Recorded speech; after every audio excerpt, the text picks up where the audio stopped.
राष्ट्रीय शिक्षा नीति का एक साल, पीएम ने बताया छात्रों के लिए क्रांतिकारी बदलाव। पीएम का संबोधन। शिक्षाविदों ने नई शिक्षा नीति को धरातल पर उतारने में बहुत मेहनत की।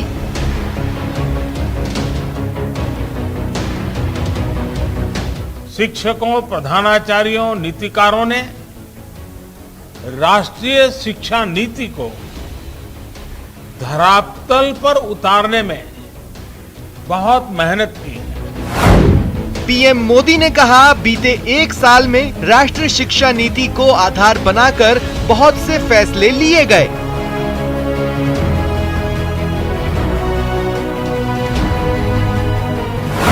पीएम मोदी बोले, नई शिक्षा नीति ही भविष्य के भारत का आधार तैयार करेगी। राष्ट्रीय शिक्षा नीति के तहत आज शुरू हुई योजनाएं नए भारत के निर्माण में बहुत बड़ी भूमिका निभाएगी। पढ़ाई का ढंग बदला, स्टूडेंट्स ने अपनाया, बच्चों की पढ़ाई होगी हंसते खेलते।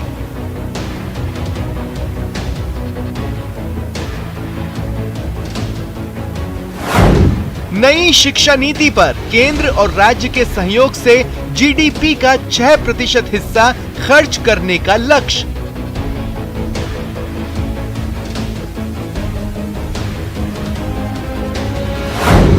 29 जुलाई 2020 को बदली थी शिक्षा नीति।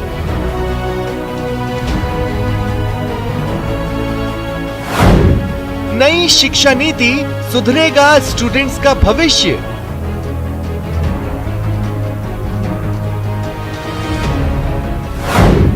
नीति बदली, बदलेगा भारत। नमस्कार, बहुत स्वागत है आपका। प्राइम डिबेट देख रहे हैं आप, आपके साथ में जेपी शर्मा। नई शिक्षा नीति कितना कुछ नया कर पाएगी, इस सवाल का जवाब अभी भविष्य बताएगा, लेकिन जिन पहलुओं को इसने छुआ है उससे शिक्षाविद उम्मीद कर रहे हैं कि कुछ बेहतर तो होगा। क्लासेज का नई पीढ़ी के हिसाब से फिर से वर्गीकरण हो, या शिक्षण माध्यम को लेकर किए गए सुधार हो, या फिर शोध पर जोर हो, या मल्टीपल एंट्री और एग्जिट सिस्टम को इंट्रोड्यूस करना हो, ये लगता है कि पढ़ाई को सुविधाजनक बनाने की, सुलभ बनाने की कोशिश हुई है। हालांकि शिक्षाविदों का एक तबका ये मानता है कि इसके कुछ बिंदु लुभावने तो हैं लेकिन व्यावहारिक नहीं हैं। कुछ राय है कि यदि कम्युनिकेशन बाद की बात है, एजुकेशन पहली आवश्यकता है, तो वो तो पूरी होगी, लेकिन काफ़ी कुछ बदल जाएगा। विपक्ष इसको लेकर शुरू से सवाल उठाता रहा है कि सरकार बिना चर्चा किए शिक्षा नीति लाई। चर्चा होती तो सवाल उठते कि इसके जमीन पर उतारने के लिए संसाधन कहां से आएंगे। इस तरह के तमाम दूसरे पहलू भी हैं जिन पर आज प्राइम डिबेट में चर्चा होगी। इन सवालों के जरिए कि शिक्षा के क्षेत्र में आमूलचूल परिवर्तन ला पाएगी नई शिक्षा नीति।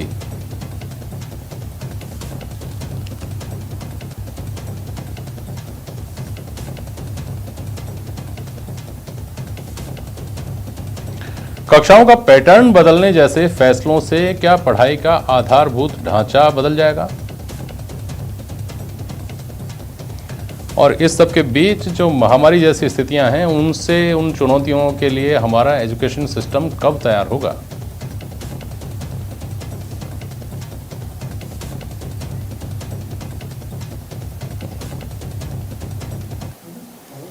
सुनील शर्मा जी कांग्रेस के प्रतिनिधि हैं आज की बहस में। मुकेश पारिक साहब भारतीय जनता पार्टी की नुमाइंदगी कर रहे हैं, और संजय पाराशर जी हैं शिक्षाविद, और मेहमान हमारे साथ जुड़ेंगे। हाँ, फिलहाल आप सबका बहुत स्वागत करता हूं मैं।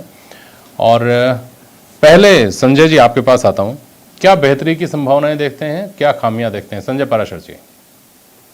सर, पहले तो आप सभी को शुभकामनाएं एक के मसौदे को। यहाँ जहां से मैं शुरुआत करना चाहता हूं, आमूलचूल परिवर्तन जो है, वो 3 शब्द जो है वो प्रधानमंत्री ने अपने संबोधन में कहे हैं कि हमने जो 34 साल बाद शिक्षा नीति दी है वो आमूलचूल परिवर्तन करने के लिए काफी है। तो 34 साल बाद जो मसौदा तैयार किया गया है उसको धरातल पर उतारने की जिम्मेदारी सभी स्टेक होल्डर्स की है। उसमें छात्र भी है और जो संस्थाएं हैं वो भी है, और जो हमारे जितने भी स्टेक होल्डर्स हैं। यहाँ जो इंपॉर्टेंट चीज जो प्रधानमंत्री जी ने हाईलाइट की है वो है, हम आत्मनिर्भर भारत की ओर बढ़ना चाहते हैं और युवाओं को इससे मुख्य रूप से जोड़ना चाहते हैं। इसके लिए हमें वोकेशनलाइजेशन जो हम 1985 में जो हमने शुरुआत की थी, तो हम स्किल एजुकेशन के ऊपर फोकस करना चाहते हैं, खुलेपन की नीति रखना चाहते हैं, उस तरीके की खुलेपन की नीति रखना चाहते हैं जिसमें मल्टीपल एंट्री एग्जिट वाला सिस्टम कारगर रूप से संस्थाओं के द्वारा फलीभूत हो सके। एक और जो चीज हमें नजर आती है वो ये है कि हमारा जो देश है वो गांव का देश है और गांव में भिन्नता है, वो भिन्नता जो है वो भौगोलिक भिन्नता है, सामाजिक भिन्नता है, आर्थिक भिन्नता है। और हम कहना चाहेंगे कि यहाँ पे जो प्राइमरी एजुकेशन है वो जो मदर टंग में देने की बात हो रही है, जो मातृभाषा में देने की बात हो रही है, उसको अगर धरातल पे उतार दिया जाएगा तो अवश्यंभावी हम लोग एक नए भारत की ओर बढ़ पाएंगे। जहां तक उन बच्चों की बात है जो शिक्षा से डिप्राइव्ड है, मरहूम है, उन बच्चों को हर तरीके से मेन स्ट्रीम में लाने के लिए नई शिक्षा नीति जो है वो एक कारगर और मील का पत्थर साबित होगी, ऐसा मेरा मानना है। ये मैं आपसे समझने की कोशिश करूंगा, लेकिन पहले भाषा की बात करते हैं, क्योंकि भाषा को लेकर के बहुत लंबे समय तक चर्चाओं का, विवादों का दौर भी रहा शिक्षा नीति के जारी होने के साथ ही। हिंदी पट्टी है, उसमें हिंदी से बहुत मिलती जुलती भाषाएं हैं जो लोकल टंग कही जाती हैं। जैसे हमारे यहाँ ढूंढाड़ी बोली जाती है, जयपुर के आसपास, कोटा के आसपास हाड़ौती बोली जाती है, मारवाड़ में मारवाड़ी है, शेखावाटी है। इनमें और हिंदी भाषा में इतना फ़र्क नहीं है कि हिंदी का आदमी इन भाषाओं को ना समझ सके या इन भाषाओं का आदमी हिंदी को ना समझ सके। और लिपि देवनागरी है, लिपि देवनागरी ही है। हिंदी पट्टी के साथ साथ महाराष्ट्र की जो लिपि है वो भी देवनागरी है। तो और जो दक्षिण के जो राज्य हैं या पूर्वोत्तर के जो राज्य हैं या जम्मू कश्मीर है, पंजाब है, वहाँ अभी तक भी जो प्राथमिक शिक्षा, माध्यमिक शिक्षा है, उसमें तो वहाँ की जो स्थानीय भाषा उसका विकल्प खुला हुआ था। तो यहाँ स्थानीयता का क्या मतलब है साहब, संजय पाराशर जी? सर, मदर टंग में शिक्षा देने का मतलब दो शब्द है यहाँ पे, एक माध्यम और इंस्ट्रक्शंस। हम बच्चों को निर्देश किस भाषा में देना चाहते हैं। माध्यम कुछ भी हो सकता है, माध्यम आपका मराठी भी हो सकता है और राजस्थानी, चूंकि संविधान में भाषा शामिल नहीं है। लेकिन अगर हम ढूंढाड़ी की बात करेंगे, शेखावाटी की बात करेंगे, बागड़ी या जो भी हमारे यहाँ पे प्रमुख रूप से प्रचलित भाषाएं हैं, उनमें इंस्ट्रक्शंस दिए जाएंगे। और जहां तक मेरा मानना है, इसको धरातल पे लाने के लिए राजस्थानी चूंकि एक उस संविधान सम्मत भाषा नहीं है, लेकिन अगर हम दूसरे राज्यों की बात करें, जैसे आप तमिल की बात करें तो तमिल की जितनी भी बेल्ट्स हैं वहाँ अलग अलग प्रकार की जो है लोकल भाषाएं बोली जाती है। सो इंस्ट्रक्शंस जो है आपकी लोकल भाषा में दी जाए। और जब माध्यम की बात आती है, बच्चे को परीक्षा में प्रपत्र या किसी भी प्रकार की जो तैयारी उसको करवानी है, वहां हम माध्यम की ओर चलेंगे।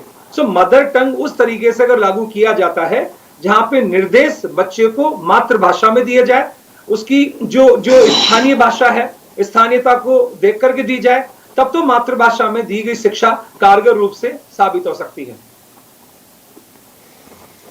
हालांकि ये बात देखिए संजय पाराशर जी, ये कितना बड़ा क्रांतिकारी परिवर्तन ला पाएगी ये अभी वक्त ही बताएगा। चूंकि हमारे यहाँ स्थिति ये है, केपी सिंघल साहब भी जुड़ गए हमारे साथ। केपी सिंघल साहब, संजय पाराशर जी को सुना होगा आपने, हमारे यहाँ अंग्रेजी को लेकर आग्रह इतना ज़बरदस्त है कि सरकार ने जो सरकारी स्कूल खोले अंग्रेजी माध्यम के, उनमें एडमिशन्स की उसी तरह मारामारी है जैसे प्राइवेट स्कूल्स में, कॉन्वेंट स्कूल्स में होती है। और स्वाभाविक भी है, जब बच्चे को पढ़ाई लिखाई करके जब वो बाहर निकलेगा, तब उसमें उसकी योग्यता का पैमाना, उसकी तमाम दूसरी जो स्किल्स हैं उसके साथ साथ ये भी होगा कि वो अंग्रेजी कितनी अच्छी बोल पा रहा है, नहीं बोल पा रहा है। तो ये जो भाषा के स्तर पर जो एक सहूलियत कह करके जो प्रावधान जोड़ा गया है कि मातृभाषा में भी बच्चे पढ़ सकेंगे, ये बेहतर करेगा कुछ या और उलझन पैदा करेगा? संक्षेप में बोलिएगा। नहीं, ये बिल्कुल बेहतर करेगा, क्योंकि एक जो बालक है वो बहुत सारा शोध हुआ और शोध में तय हुआ कि एक बालक अपनी मातृभाषा में, अपनी स्थानीय भाषा में ज़्यादा अच्छा सीखता है, जल्दी सीखता है, और वो पूरी तरीके से उसको रटने की कोशिश नहीं करता, समझने की कोशिश करता है। और इसलिए भाषा का जो विचार किया गया है, ये भाषा से ताकत मिलेगी, बालक को समझने की ताकत आएगी। और निश्चित तौर से ये तो मिथ है कि केवल अंग्रेजी बोलने वाला ही अच्छा हो सकता है या अंग्रेजी बोलने वालों की बहुतायत कही जा सकती है, ऐसा नहीं है। जितने भी दुनिया के देश हैं वो अपनी अपनी भाषाओं में काम करते हैं और उनमें सब कुछ वो कर पा रहे हैं जो करना चाहते हैं। इसलिए अगर मातृभाषा में या स्थानीय भाषाओं में उनको शिक्षा दी जाएगी, जिसका विचार राष्ट्रीय शिक्षा नीति 2020 में कहा गया है, तो निश्चित तौर से उसका लाभ हमको मिलेगा, हमारे बालकों को भी मिलेगा, शिक्षा को भी मिलेगा, शिक्षा का स्तर भी बढ़ेगा। और हम जो झंझट रहते हैं, बहुत सारे पेरेंट्स के सामने जो झंझट रहते हैं, बहुत सारे पेरेंट्स आपने देखा होगा कि स्कूलों में नहीं जा पाते क्योंकि उनको चिंता होती है, डर लगता है कि मैं अंग्रेजी में बात करूंगा, वहाँ के स्कूल अलाउ नहीं करते हैं अंग्रेजी के अलावा किसी भाषा में बोलने का। तो जो ये संकोच है, कहते हैं ना, वो एलीट क्लास के लोगों के लिए ही शायद वो शिक्षा हो गई, वो अब सबके लिए शिक्षा बनेगी।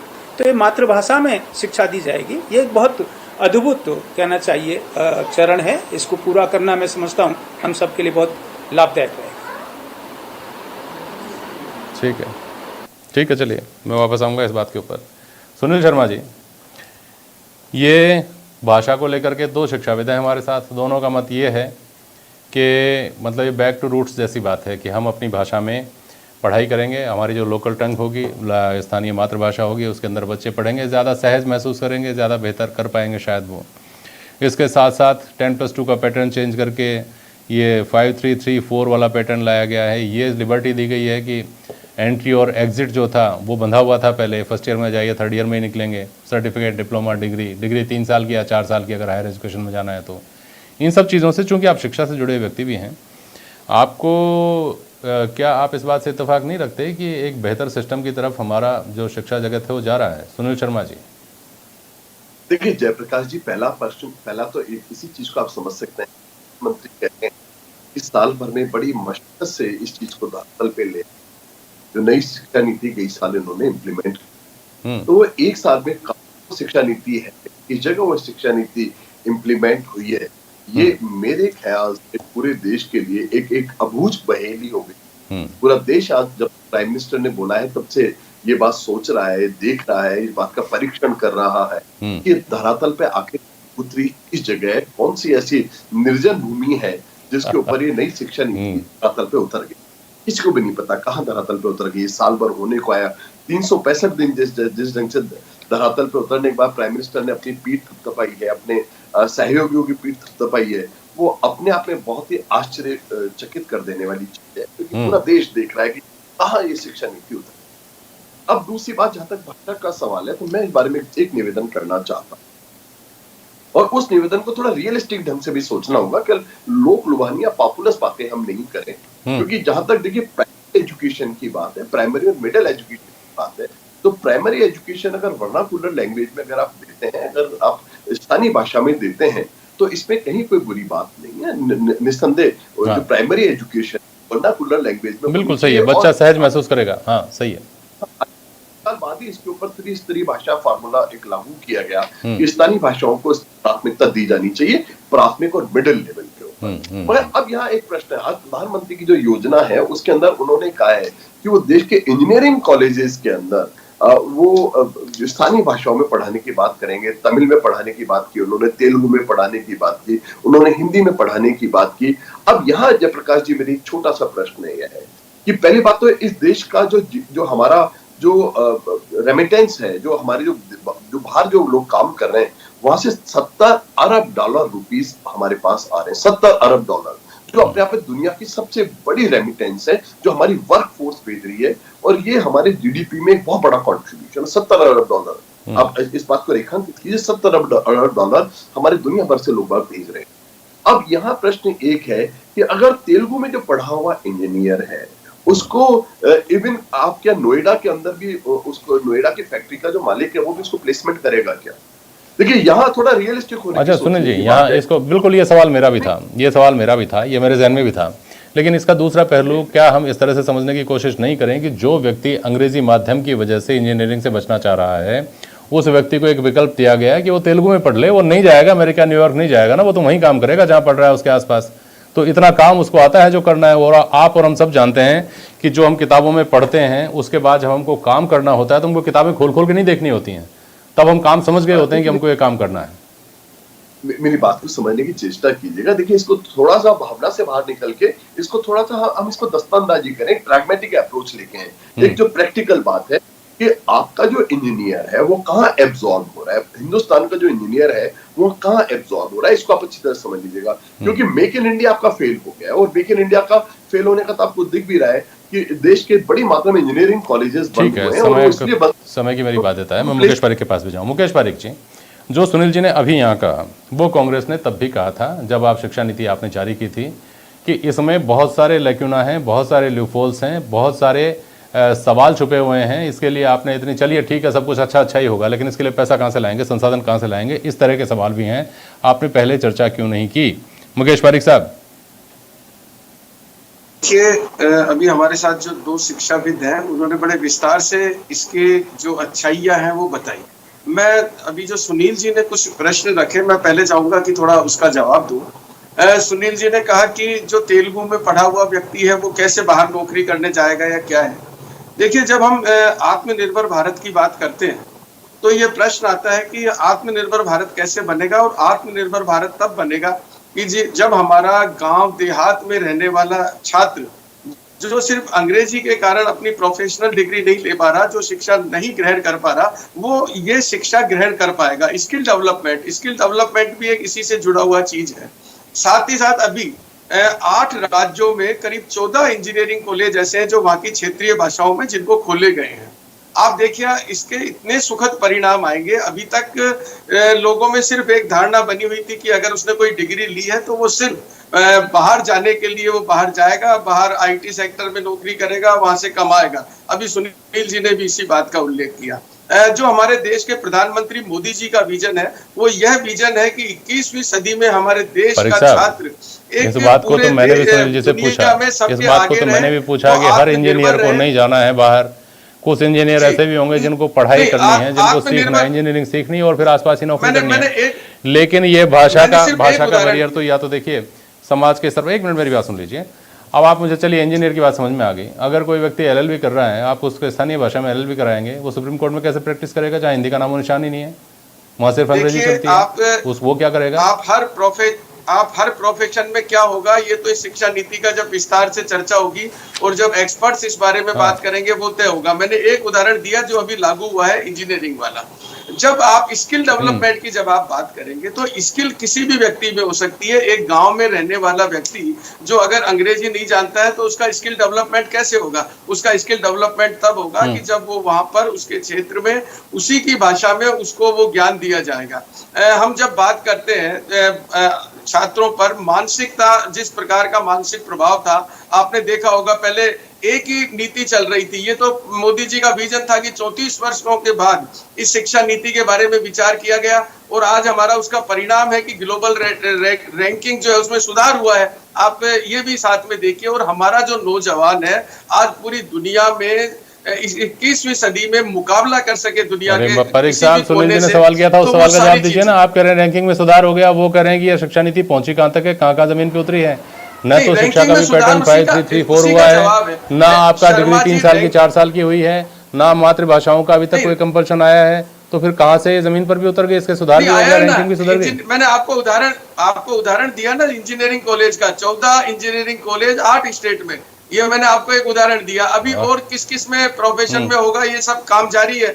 और साथ ही जो हमारे बच्चे हैं जिनके ऊपर बस्ते का बोझ था, जिनके ऊपर होमवर्क का बोझ था, उनको कैसे स्वतंत्र किया जाए, कैसे खेलते कूदते वो अपनी पढ़ाई करें, कैसे उनका मानसिक और तेजी से उनका जो डेवलपमेंट हो, ये सारी चीजें इसमें की गई है और एक इसके सुखद परिणाम आएंगे। आपको मैं एक और चीज बताऊं, 1 नेशन 1 डिजिटल, ये आपने देखा होगा प्रधानमंत्री जी का, और आज उसी का सुखद परिणाम है कि हम इतनी बड़ी महामारी आने के बावजूद ऑनलाइन कक्षाएं और ऑनलाइन एग्जाम्स, इसके साथ साथ टेलीविजन पर शिक्षा और इसके रेडियो एफएम पर शिक्षा, ये सब इसी के परिणाम है। और इनके जो परिणाम है वो हमारा देश तेजी से बढ़ रहा है, ये साफ इसमें नजर आ रहा है। और नई शिक्षा नीति एक इतना बड़ा हमारे लिए कारगर सिद्ध होगा हमारे युवाओं के लिए कि हमारा देश और हमारे देश का युवा पूरे विश्व में 21वीं सदी में हर देश से या हर पूरी दुनिया में एक अपना अद्भुत स्थान पर खड़ा होगा, अपने देश को आगे बढ़ाएगा।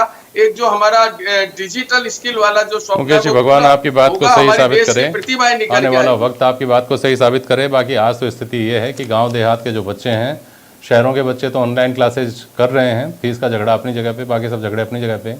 लेकिन गांव देहात के जो सरकारी स्कूल है ना, वहाँ के बच्चे क्या ऑनलाइन शिक्षा प्राप्त कर रहे हैं? क्या उनके घर में कंप्यूटर है? क्या उनके हाथ में मोबाइल है?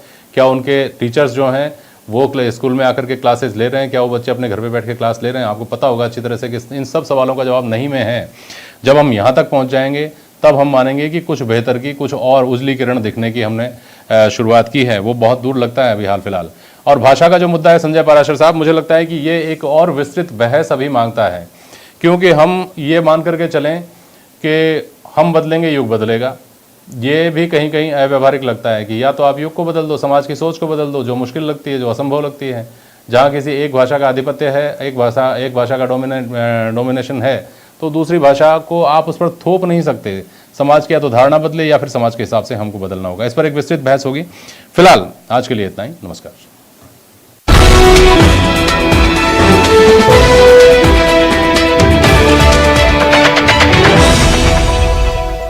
हार्ट, कोलेस्ट्रॉल, मोटापा